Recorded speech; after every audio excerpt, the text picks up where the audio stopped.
Diwas is due. It's your turn to present. Wait, tomorrow?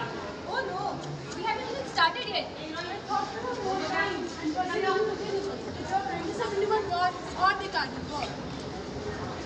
Yeah, I'm confused too. Are we celebrating two Vijays, Kargil one or the one on December 16th?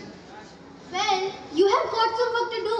Remember, it's about more than just the victory. Get your facts straight and don't forget the significance. Our project on Vijay Diwas is tomorrow and we are totally confused. What's the real meaning behind it? Let me think.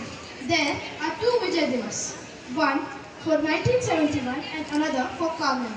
December 16 celebrates the 1971 victory when India helped Bangladesh gain independence. But it's not about celebrating war. It's about peace and freedom that followed.